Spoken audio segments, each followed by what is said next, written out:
وحده لا شريك له وأشهد أن محمدا عبده ورسوله صادق البرهان اللهم صل وسلم على رسولك الكريم محمد صلى الله عليه وسلم وعلى آله وأصحابه ومن تبعه بإحسان إلى يوم الدين ثم أما بعد.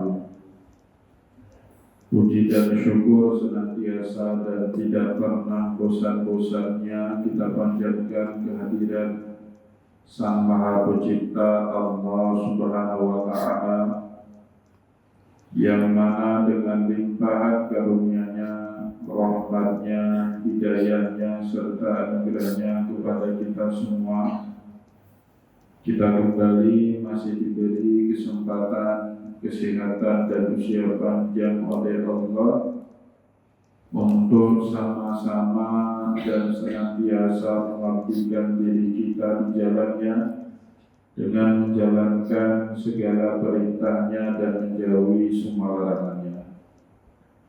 Shalawat dan salam juga tidak pernah lupa kita haturkan kepada junjungan alam Nabi besar Muhammad sallallahu alaihi wasallam, di mana beliau telah bersabda dalam sebuah hadis, "Man arada dunya fa'alaihi bil ilmi, wa man arada al-akhirata fa'alaihi bil ilmi, wa man aradahuma fa'alaihi bil ilmi."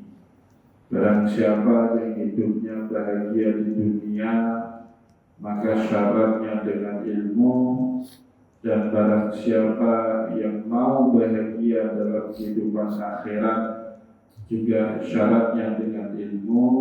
Waman aradahuma, dan juga bagi barang siapa saja yang mau bahagia dunia dan akhirat, maka syaratnya juga dengan ilmu pengetahuan.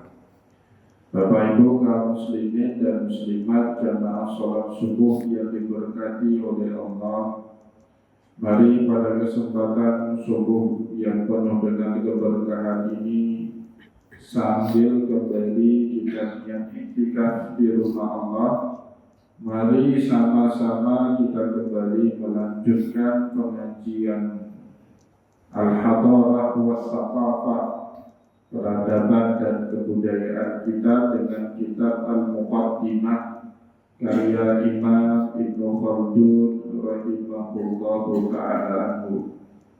Dan insyaallah pada kesempatan subuh kali ini kita akan melanjutkan pembahasan yang sama. Pasal yang pertama, fil umranil basyari alal jumlati, pembahasan tentang peradaban manusia, penjelasan terhadap peradaban manusia secara umum. Dan Bapak Ibu yang dimuliakan oleh Allah, pada pertemuan yang lalu Imam Ibnu Khaldun telah menjelaskan kepada kita dimulainya kehidupan beradab dan bersosial dalam kehidupan manusia didasari oleh kebutuhan manusia akan makanan dan minuman. Dan kebutuhan pokok manusia terhadap makan dan minum ternyata Bapak Ibu secara faktual tidak pernah sanggup dipenuhi oleh manusia secara fardiyah, secara sendiri, secara individu.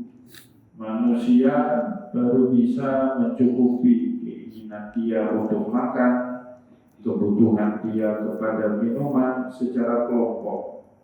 Nah, maka oleh sebab itu Bapak Ibu, mau tidak mau manusia akhirnya hidup dalam satu kelompok yang kita kenal dalam bentuk unit yang paling kecil, namanya keluarga.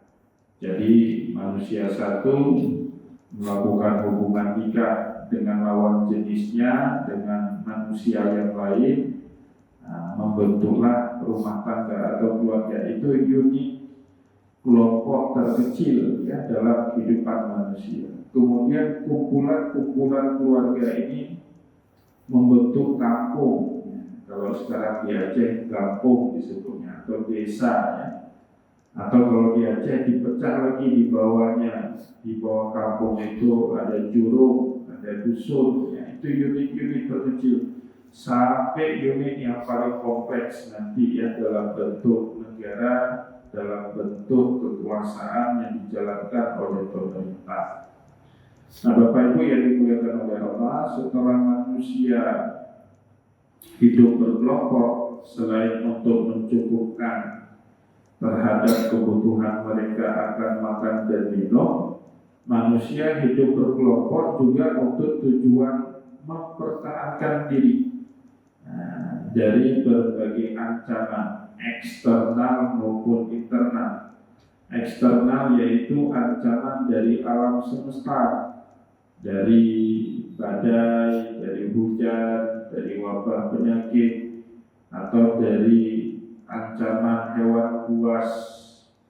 Atau Bapak Ibu juga manusia hidup berkelompok untuk tujuan yang kedua, mempertahankan diri dari ancaman sesama.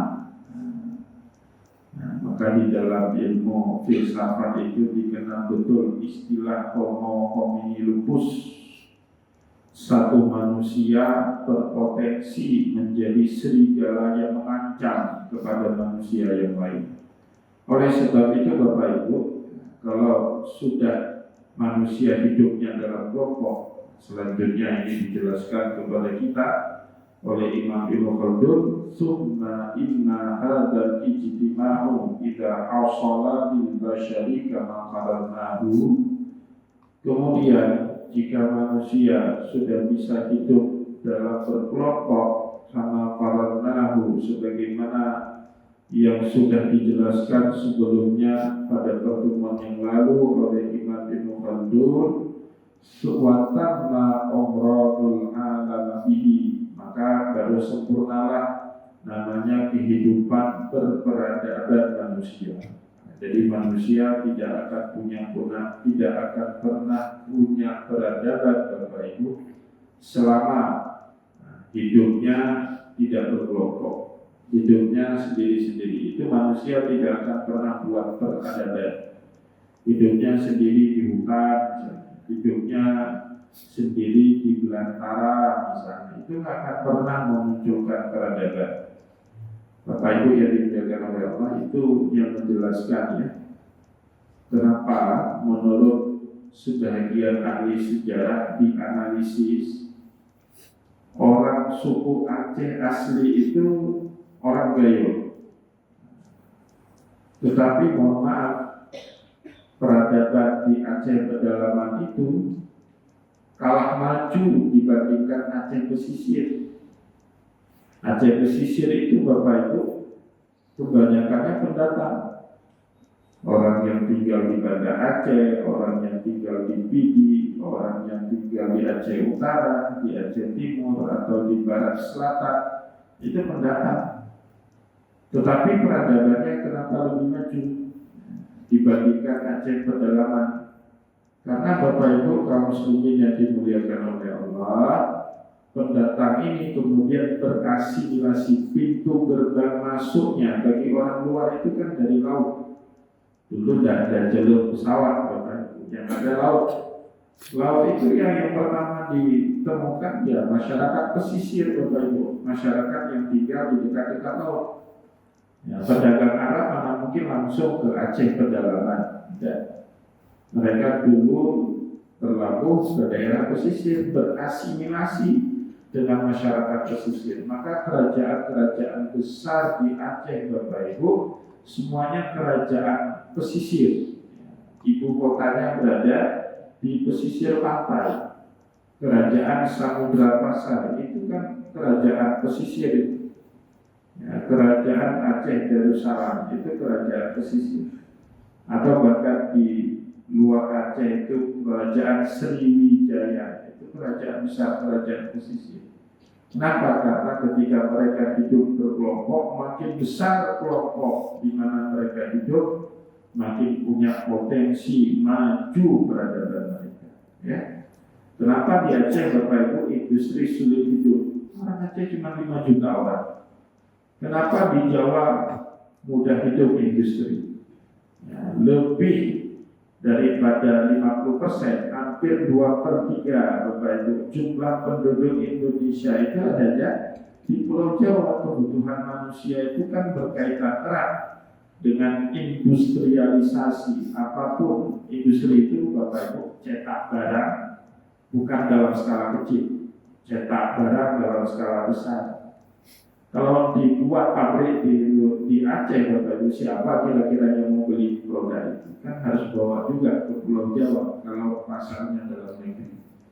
Nah, oleh sebab itu Bapak Ibu, makin besar manusia itu hidup dalam suatu kelompok, makin punya potensi dia punya peradaban yang tinggi. Tapi makin kecil kelompok dia, makin rendah kemungkinan peradaban yang dia miliki. Nah, itu Imam Ibnu Khaldun menjelaskan kemudian watanna umrahul alami bihi. Kalau sudah hidup berkelompok, maka Bapak Ibu akan sempurna yang namanya peradaban kehidupan manusia yang pertama. Yang kedua, Bapak Ibu hidupnya nggak boleh lagi berpindah-pindah. Hidupnya harus sudah menetap di satu tempat. Maka peradaban jahiliyah, peradaban kuno dulu Bapak Ibu, kenapa nggak punya peradaban seperti kita sekarang? Karena hidupnya pindah-pindah. Bagaimana orang mau bercocok tanam misalnya, kalau hidupnya berpindah-pindah? Bagaimana orang mau buat bangunan permanen kalau hidupnya berpindah-pindah? Tidak mungkin itu dikerjakan. Padahal itu semua adalah bahagian daripada peradaban manusia. Fala budda min wazi'in yadfa'u ba'duhum an ba'din lima fi qadaihim al-hayawaniyah minal udwani wal zulmi. Selanjutnya, masalah selanjutnya Bapak Ibu, setelah manusia hidup menetap, hidup dalam satu komunitas, dia sudah bisa memenuhi kebutuhannya akan makan dan minum, sudah bisa saling melindungi dari ancaman eksternal, dari bencana alam, dari binatang buas, dan ancaman-ancaman eksternal yang lainnya. Nah, selanjutnya Bapak Ibu, masalahnya fala budda min wazin. Manusia itu butuh sosok yang kuat, butuh satu kekuatan yadfa'u ba'duhum an ba'din, untuk membela yang satu yang lemah dari tekanan orang-orang yang kuat dalam kelompok tersebut. Lima fi qadaihim al-hayawaniyah, karena mau diakui atau tidak, sifat-sifat kebidatangan ada di dalam diri kita manusia.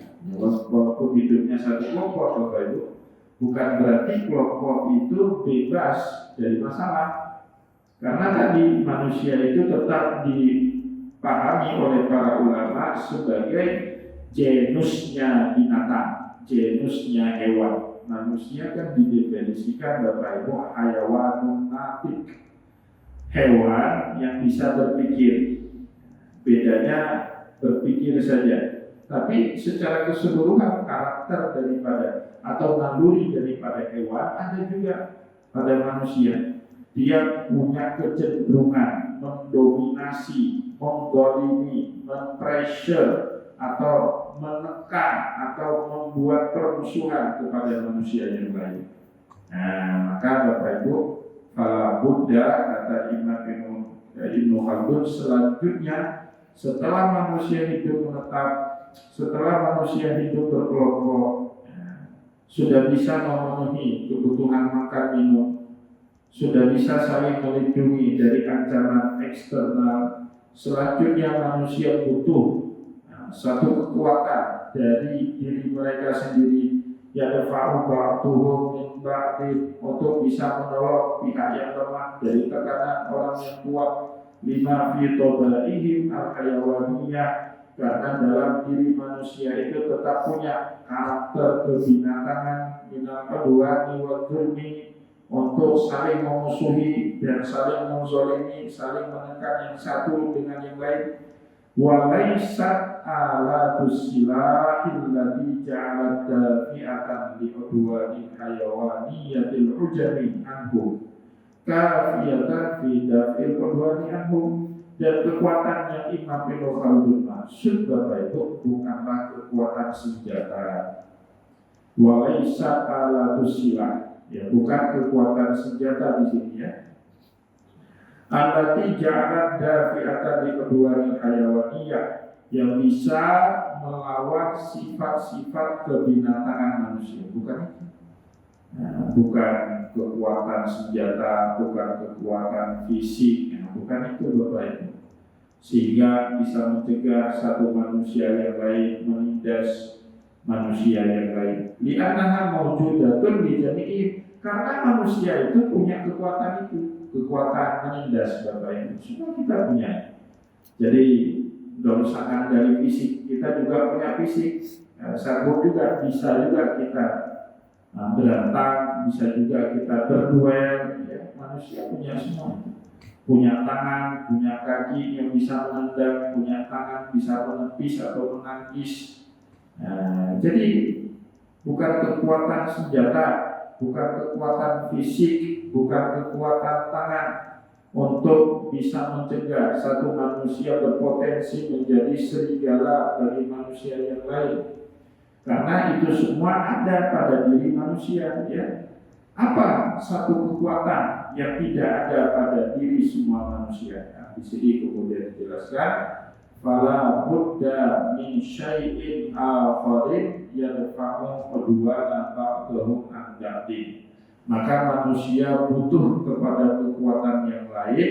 Dengan kekuatan yang lain itulah akan mempertahankan yang lemah dari cengkraman yang kuat, akan memberdayakan yang miskin dari ketergantungan kepada orang kaya, akan membela mereka yang bodoh dari tipu dayanya orang yang pintar. Nah, ini kekuatan ini Bapak Ibu ya.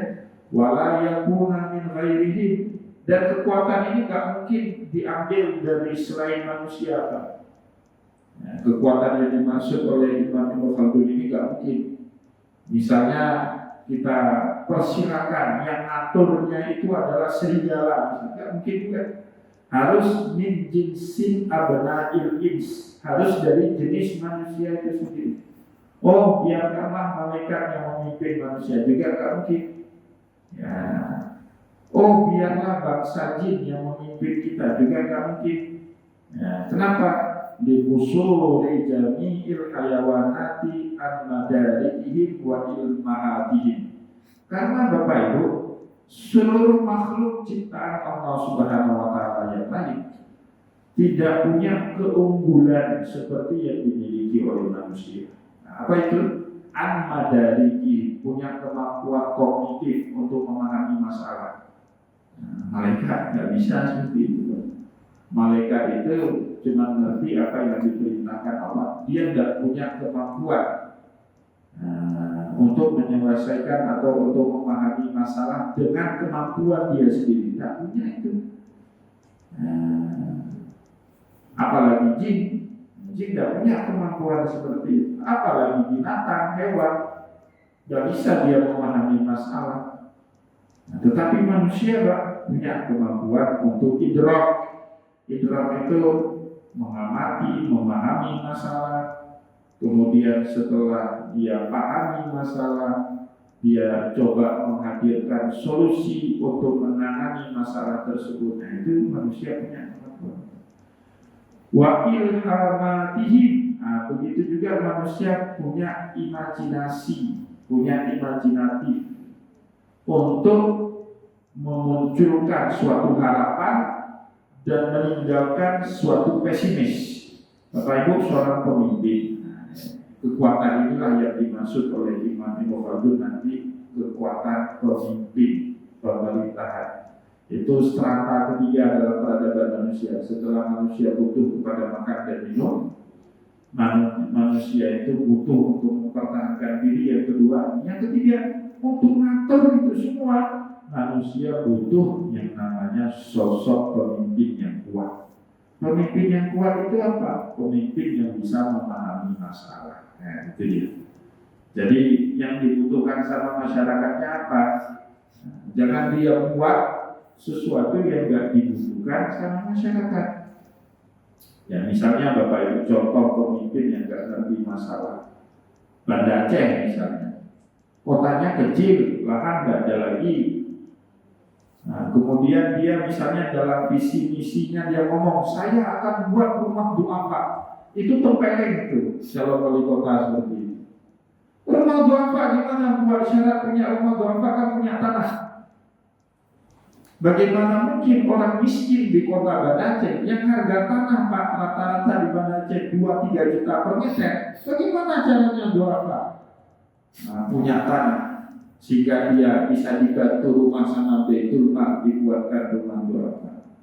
Nah itu contoh pemimpin yang nggak benar, nggak mikir dia, nggak ngerti masalah. Banda Aceh bukan itu masalahnya ya. Kalau mau bantu duafa ya bangunlah rumah susun atau apa, sewa dengan harga yang murah, subsidi itu caranya, salah satu caranya. Tapi kalau disuruh cari tanah dulu, udah tahu orang miskin, disuruh cari tanah lagi. Harga tanah di Banda Aceh nggak sama dengan tanah di Padang Tiji, Bapak Ibu. Di Padang Tiji 500.000 per meter masih dapat. Di Banda Aceh paling murah di Mesir berapa? 3 jutaan ya, 2 juta, 3 juta. Mana duit?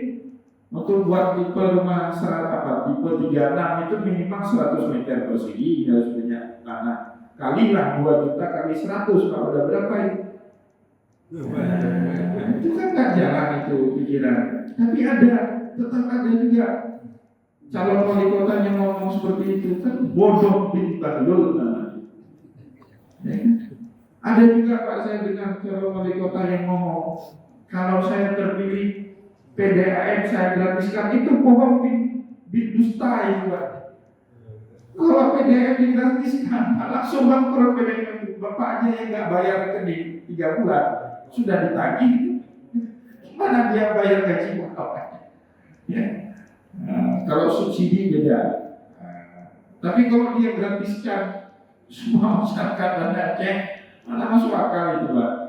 Nah, kecuali dia subsidi, misalnya orang yang penghasilannya di bawah UMR bayar tapi dengan tarif bawah, itu beda.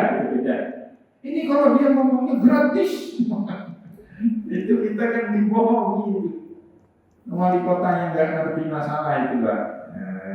Jadi salah satu kenapa kekuatan ini harus datang dari diri manusia itu sendiri, karena manusia Bapak Ibu punya kemampuan idrok, memahami masalah, ya sehingga bisa memberikan solusi yang sesuai dengan yang dibutuhkan. Ya, kalau ada ditanya nanti bahkan ada debat wali kota Banda Aceh misalnya, gimana cara memajukan ekonomi Banda Aceh? Oh saya akan dirikan pabrik di Banda Aceh, di setiap kecamatan ada satu pabrik. Itu bohong, jangan pilih terus Pak. Gimana punya lahan di Banda Aceh ini? Mana pabrik itu ya? Kota sekecil ini Pak, cara mainnya ya jasa. Singapura itu Pak lebih kurang sama lah dengan Banda Aceh. Ada pabrik di Singapura itu. Ya, Singapura itu bisa besar, city state kan Singapura itu, negara kota, negara tapi bentuknya kota, nggak ada kampung di Singapura itu. Nah, bisa maju gimana? Jasa, orang mau naruh duit di situ, orang mau buat kantor di situ. Tapi pabrik dari kantor itu di negara lain, di Indonesia, di Batam pabriknya. Nah, pusat dagangnya ya di situ. Nah itu menurut apa? Daerah jasa namanya ya. Kecuali kalau dia ngomong saya akan menghidupkan industri jasa, nah itu betul itu. Nah berarti dia memahami masalah, wali kotanya memahami masalah. Nah Bapak Ibu yang dimuliakan oleh Allah, wa ilhamatihim, begitu juga manusia punya imajinatif untuk memunculkan harapan bagi manusia, walaupun itu imajinasi belum tentu benar. Tapi itulah karakter seorang pemimpin. Saya baru-baru ini Bapak Ibu baca berita ya, Kenapa Amerika bisa dolarnya begitu kuat mencengkram dunia? Sekarang Bapak Ibu kalau dagang, walaupun kita dagangnya beli ya, bukan di negeri Amerika, misalnya Bapak Ibu belanja di mana, di Turki lah, tetap laku dolar Pak di situ. Laku dolar. Nah, rupiah baru-baru ini laku di Turki karena sudah ramai orang Indonesia datang ke Turki sana. Kalau Bapak Ibu misalnya pergi ke Qatar, contoh lain, ke Doha, Pak, rupiah nggak laku di Doha, tapi dolar laku Pak. Dolar beli belanja apapun, apalagi di free duty ya. Free duty itu toko-toko di bandara internasional yang jual bebas pajak, itu kita belanja barang dengan dolar laku Pak, tapi dengan rupiah tidak laku. Berarti kan jumlah dolar yang beredar di dunia ini banyak sekali. Dan itu Bapak Ibu dibangun atas dasar imajinasinya Presiden Amerika Richard Nixon. Jadi ceritanya Bapak Ibu di tahun 70-an Nixon, Presiden Amerika di saat itu, mencetak dolar berdasarkan jumlah emas, cadangan emas yang mereka miliki. Sampai suatu hari Pak, di tahun 70-an terjadi rush gold, penarikan emas besar-besar. Orang nggak percaya lagi dengan dolar. Jadi tabungan mereka dalam bentuk emas di bank-bank itu ditarik sama orang Amerika, sehingga apa, bisa menjatuhkan dolar. Akhirnya Richard Nixon tampil di televisi, Bapak Ibu ngomong, dia membuat, bahasa sekarang membuat. Nah, dia nggak bilang sejujurnya ya, dia membuat di situ di televisi. Wahai rakyat Amerika, saya akan membuat satu sistem ekonomi baru, percetakan dolar tidak lagi berbasis emas, tapi dicetak dolar berdasarkan potensi pajak. Pajak dihitung Pak, setahun berapa rakyat Amerika bayar pajak, misalnya 1 triliun dolar. Nah, sebanyak itulah dicetak duit. Uangnya apa jaminannya nggak ada Pak, nggak pakai lagi emas. Tetapi kenapa sekarang dolar bisa begitu jaya? Karena imajinasinya si Richard Nixon, orang percaya. Padahal dicetak dolar itu Bapak Ibu ya berdasarkan potensi pajak, bukan lagi emas. Amerika tak punya cadangan emas seperti dulu dalam mencetak dolar. Sebenarnya rapuh sekali dolar itu, tapi karena diikat oleh imajinasi itu, seolah-olah kita seluruh penduduk dunia harus percaya kepada dolar, akhirnya kita percaya. Nah, itu pemimpin harus punya kemampuan seperti itu Pak, meyakinkan masyarakat. Kalau sekarang keadaannya baik-baik saja, walaupun sebenarnya nggak baik-baik, itu harus punya. Soekarno Pak, itu ahli jago meyakinkan orang top. Indonesia dijajah sama Belanda 1907 itu resmi. Belanda menjajah Indonesia sampai 1943, sampai masuk Jepang. Ya, cuma 34 tahun. Tapi Soekarno Bapak Ibu demi membangkitkan amarah rakyat kepada Belanda yang coba mengagresi Indonesia setelah tahun 1945, Belanda kan melakukan agresi Perang Dunia Pertama, Perang Dunia Kedua, ya agresi pertama, agresi kedua kepada Indonesia. Nah, untuk membangkitkan kemarahan masyarakat supaya mau angkat senjata lagi mengusir Belanda, Soekarno Bapak Ibu berorasi berapi-api meyakinkan rakyat Indonesia, wahai rakyat Indonesia, kita sudah dijajah sama Belanda selama 350 tahun. Nah, dari mana angkanya itu? Akhirnya dipercaya betul Pak sampai sekarang. Padahal resminya Pak, Belanda baru menjajah Indonesia 1907. Pemimpin harus punya kemampuan seperti itu. Kalau dia nggak yakin dengan gagasannya sendiri, mana mungkin rakyat mau yakin sama dia, kan itu Pak.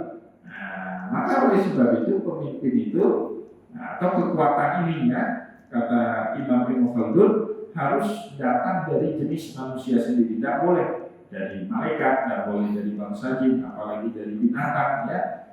Fayakunu dzalika wazi'un wahidan minhum, maka kekuatan ini harus muncul dari kalangan manusia itu sendiri, dari komunitas itu sendiri. Orang Aceh nggak mungkin atau sangat sulit kalau dipimpin oleh orang yang nggak mengerti bagaimana budaya, peradaban, adat istiadat orang Aceh. Terbukti kemarin Pak Jenderal Bintang 2 ditaruh jadi gubernur di sini, susah dia memahami orang Aceh.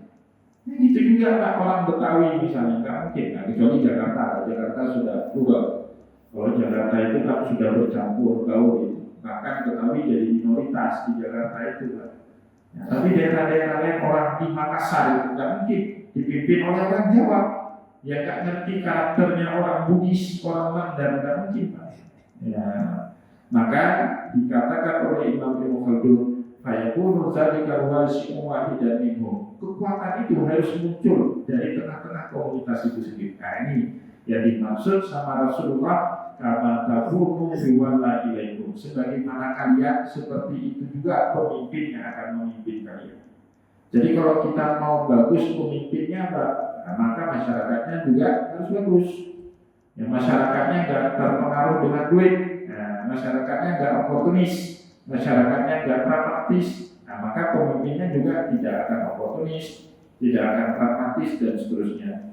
Yakunu lahu alaihim aghlabatu wa sultanu wa yadul qahiratu hatta la yasilla ahadun ila ghairihi bidwan. Di antara syarat kekuatan tersebut Bapak Ibu, yakunu lahu alaihim waladah, dia harus punya kekuatan yang mendominasi di atas masyarakatnya. Jadi muncul dia Pak, dominan dia. Dari pemimpin itu kan bakat dia itu sudah nampak bahkan dari kecil Pak. Jadi anak-anak itu kalau dia senang ngatur teman-teman sebaya dia, nah itu dia sudah nampak bakat-bakat pemimpin. Step out dia udah muncul Pak. Dari usia-usia dia sudah muncul, senang ngatur. Nah, sedangkan temannya yang lain entah kenapa anak-anak kan itu alami kan, berjalan dengan sendirinya. Dia pun nggak ngerti masalah. Tapi ada anak-anak tertentu dia bisa mengatur anak-anak sebaya dia.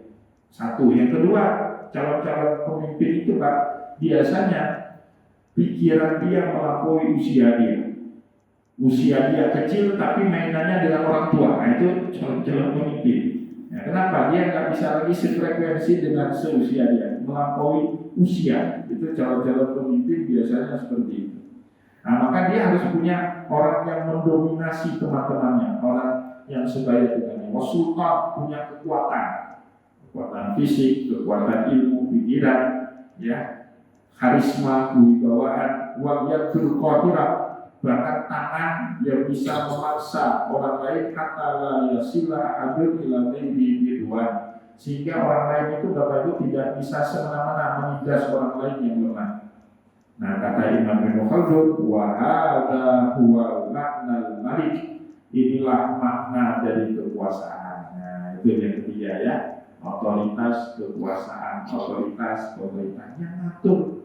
Ini kamu kerjanya nanam gandum, kamu kerjanya buat pabrik tepung, kamu kerjanya ngolah tepung jadi roti. Itu penguasa. Nggak boleh semuanya nanam gandum. Siapa yang buat pabrik penggilingan gandum menjadi tepung? Nah, nggak bisa. Atau nggak bisa juga semuanya kerjanya buat pabrik tepung, nggak ada pabrik roti. Siapa yang mau mengolah tepung ini jadi roti? Itu regulator, penguasa Pak. Orang harus patuh sama penguasa. Nah, yang diatur kalau penguasanya itu adil dan bijaksana. Tapi Pak, di daerah kita itu kan seberapa betul. Kemarin saya diundang itu sama Pak Sekda untuk menyelesaikan masalah salah satu lembaga istimewa MPA, Majelis Pendidikan Aceh, itu sampai sekarang masih ribut. Pendidik ribut Pak. Itu tokoh-tokoh semua di situ Pak. Ribut, cakar-cakaran itu. Gimana lagi rakyatnya kan gitu. Aduh ya Allah, tapi ya. Di Aceh ini Pak, ada lagi aturan daya Pak di Aceh, jumlahnya 6.000 lebih. Pesantren 6.000 lebih. Orang Aceh cuma 5 juta orang Pak. Apa orang Aceh semuanya mau masuk pesantren? Itu harus diregulasi, harus diatur. Banda Aceh ini dengan penduduknya kan lebih kurang 500-600 ribu penduduk Banda Aceh. Seharusnya jumlah daya nggak boleh lebih dari sekian. Ini Pak, Banda Aceh aja udah 300 lebih. Itu kan enak-enak aja orang buat pesantren sekarang. Nggak diregulasi, ya nggak bisa seperti itu Pak. Hancur negara ini, hancur kita. Harus diregulasi. Terlalu banyak jadi hama. Coba dulu Pak, saya dikasih tahu sama teman-teman yang pulang dari Australia. Kanguru itu dulu kan hewan langka ya, termasuk hewan yang dilindungi sama pemerintah Australia. Kanguru hewan langka Pak, cuma ada di benua Australia itu kanguru, nggak ada di Asia, nggak ada di Amerika, nggak ada di Eropa, apalagi Afrika, cuma kanguru Australia. Tapi sekarang Pak, kanguru itu banyak sekali. Di mana-mana ada kanguru. Kenapa? Kanguru itu tidak boleh dibunuh, tidak boleh diburu, tidak boleh. Jadi ada pasal kriminal ringan Pak. Kalau ada orang yang menganiaya kanguru itu, yang memburu kanguru itu bisa dipidana di Australia. Dilindungi betul dia sama negara. Tapi sekarang Pak, jumlah kanguru itu sudah lebih banyak daripada rakyat Australia. Udah jadi hama dia Pak. Kanguru itu ada di mana-mana. Banyak sekali kecelakaan lalu lintas gara-gara kangurunya nyebrang sembarangan. Wah, ketabrak orang. Kangurunya selamat, orang mati 2 orang. Ini kan udah salah aturannya. Maka sekarang di Australia Pak, kanguru itu boleh dibasmi. Nah, sekarang berubah lagi ya Pak. Terlalu banyak jadi hama. Sekolah Pak terlalu banyak. Siapa mau sekolah seperti itu? Saya mungkin Bapak kenal Ustaz Zulfikar, itu imam di Masjid Baitul Sholihin. Beliau kepala sekolah Adi Dharma. Dulu namanya Adi Dharma, sekarang SMA berapa ya? Hah? 19, 15, SMA 15. Itu beliau cerita sama saya. Susahnya cari mahasiswa, susahnya cari siswa, bukan mahasiswa, siswa. Susah sekali Pak. Kenapa? Pesantren kan banyak. Sekarang ada tren di kalangan orang tua, anak-anaknya disekolahkan ke pesantren negeri, sekolah pesantren modern. Sekolah negeri itu Pak hampir kosong, hampir kosong. Jadi sekarang berebut-rebutan. Kenapa tadi? Yang kadang nggak diatur dengan baik. Ya, bapak-bapak kita yang terhormat yang ada di dunia pendidikan itu asik cakar-cakaran mereka Pak, nggak ngatur ini. Nah, ada orang buat sekolah, mau buat pesantren, langsung dilihat ada bangunan 1-2 langsung dapat izin. Tidak bisa seperti itu Pak. Buat kampus Pak, kami di kampus mau buat kampus, syaratnya harus ada 6 orang dosen minimal yang berijazah S2. Nanti datang lagi tim visitasi namanya dari Badan Akreditasi Perguruan Tinggi, dinilai patut atau tidak patut, layak atau tidak layak. Nah, sudah dinilai patut, nanti datang lagi tim kedua, tim akreditasi, memberikan penilaian. Ini prodi ini akreditasinya apakah unggul, apakah A, apakah B, apakah C. Segitunya rumitnya Bapak. Tapi kalau sekarang bawa pesantren, punya dana dikit, minta sumbangan kepada jamaah per meter 300.000 misalnya. Betul daya. Besok dapat bantuan dari badan daya. Kan betul seperti itu Pak. Ini harus diregulasi. Pemerintah harus meregulasi. Pasar gitu juga Pak. Coba lihat pasar. Banyak sekali kan duit rakyat terbuang-buang, nggak dipakai. Di Batok itu Pak sampai sekarang jadi rumah hantu itu. Di Batok di belakang Samsat itu, nah itu jadi rumah hantu itu. Kalau di Ulekare sana Pak jadi rumah setan itu. Itu pemerintah dosa dunia akhirat itu, duit rakyat ya buang-buang, ya nggak pakai ilmu, nggak pakai analisa, nggak tahu masalah, main buat-buat aja. Siapa mau dagang di situ Bapak Ibu? Nah ini masalahnya seperti itu ya. Nah, jadi Bapak Ibu kaum muslimin yang dimuliakan oleh Allah, kebutuhan kita kepada pemimpin dalam ilmu peradaban itu menempati posisi yang ketiga, penting sekali. Dia yang meregulasi siapa melakukan apa. Dia Bapak Ibu yang mengatur siapa yang melindungi siapa. Nah, dia yang meregulasi, yang membuat aturan. Bukan orang lain, bukan masyarakat yang mengatur dia. Dia yang mengatur. Kita pilih pemimpin untuk dia mengatur kita sehingga hidupannya tertib, ya teratur, nggak sembraut, nggak nggak tertib, ya chaos. Sama-sama jadi bahan pikiran dari kita semua. Semoga apa yang kita sampaikan pada kesempatan hari ini bermanfaat kepada kita semua. Saya mohon maaf jika ada yang tidak berkenan. Wallahu muwaffiq ila aqwamit thariq wa nasrul min al-batil karim. Wassalamualaikum warahmatullahi wabarakatuh.